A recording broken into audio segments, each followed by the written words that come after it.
Hey, what's up, guys? Here's an update on the cap. As you see, I've been kind of going a little crazy with the decals here. If it's not fast like a race car, I'm going to make it look like a race car. I've also done 14-inch Krager rims. I think they're like a 14 by 6. That's a custom decal. You like that? A Suzuki? Yup. Yup. Alright, here's where we're at with the engine now. I just got done installing the Roos EFI ECU, which is basically the exact same thing as a Mega Squirt, but with a couple little extra add-ons, and it's more expandable. Haven't started tuning or anything like that. I'm just now installing all the sensors and getting all those wired in so the ECU can run different calibrations and better control idle and air-fuel ratio and stuff like that. And so far that's consisted of a Nissan TPS sensor right there, and you have to run the adapters like that piggyback off its second plug-in, and then it actually piggybacks off the map, and then that runs to the ECU. It's also running a wideband to help control the ECU, and I have an AEM gauge also to see my air-fuel ratios. I've installed a coolant temperature sensor right there in that lower radiator hose so I can keep an eye on actual coolant temps. I've put on hard intercooler piping, upgraded intercooler. It has a GJ intake already. GJ upper and lower strut bars. GJ bars, as you see them back there, behind the front and rear wheel wells. And it also has 2 support bars underneath. I've installed just one of those Amazon boost controllers. I have boost set to 16.3 psi right now. Was running great, no fuel cut or anything like that. I also installed a cam cover plate right there to delete the air fuel, or the air oil separator right there. And I'm running a vented catch can. I've had a few people ask me why run it vented. It doesn't affect the vacuum system at all, guys, or boost one bit. When you're running the extra boost, especially on an already boosted engine, you don't want all that extra crankcase pressure, especially with an older engine and our seals and gaskets already being old. So it just helps kind of eliminate excessive crankcase pressure and shit like that. So that's why I chose to go with a vented catch can system instead. I also have a Blitz blow-off valve, so that helps a little bit. I have a Monster Sport exhaust manifold and a Monster Sport catless downpipe coming. And as soon as those come, I will be installing those with my big boy. I think it's like a 37 millimeter turbo or something. So yeah, look at that. It's basically a lawnmower size turbo, man. But it's a Hitachi HT074A turbo. So we'll see how it runs with that. I also have RX-8 injectors and 340, I think, yeah, 340 liter per hour fuel pump. That'll be going in also. With the ECU, I'm going to be using Tuner Studio, and I'm hoping with the guy who sold me the ECU, with his help, I can get this thing running accurately enough and safely enough on all the extra boost.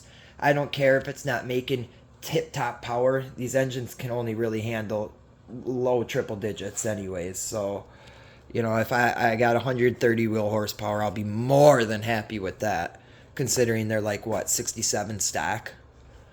So, I gotta try to learn Tuner Studio. He's gonna walk me through the basic setup to get it running basic, you know, idle well, drive well, but not everything optimized.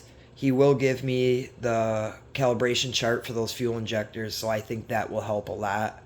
And then I think once I run that Tuner Studio, it has a auto-tune feature. I'm going to try that auto-tune feature on here since I have all these upgraded sensors and shit like that.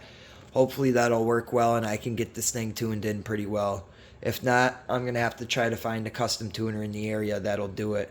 And so far, everyone I've asked has been a big fat nope. So we'll show you the battery in the trunk right here, how this trunk mount went. I just used the stock battery tray right there, bolted it down there. It fit perfectly, actually. I just had to trim the top little retainer right there so it didn't interfere with that springy thing. So that's how that runs. I have the top off right now just to show you guys the interior. And by the way, if you're unfamiliar with these cars, as you see, the tops can be T-top. Both sides can come off, and you can run with that middle piece like a T-top, or you can take all three off and run it target top, or you can go and fold this down, which goes down behind the trunk, behind this, and it's a complete convertible then. I still have to get my bracing that goes behind the seats on the pillars behind the seat belts right there, because I still feel like there's a little top flex from this top right here when you're banging corners in it. But other than that, I mean, it feels pretty stiff. It rides pretty well. It has Suzuki Sport coilovers on it already. They're not set super stiff. I have them set relatively soft just because our streets are shit out here. So I've done some more new suspension like hub bearings and stuff like that, end links, tie rods. So it drives really well right now. Here's how all the gauges look. With that mile/hour speedo I have in there, I do plan on getting rid of that, and I'm gonna flush mount speedometer in there onto the stock gauge face, because you can remove that speedometer right there. It's a separate unit without it interfering with any electronics or anything else like that. So that's gonna be the next step.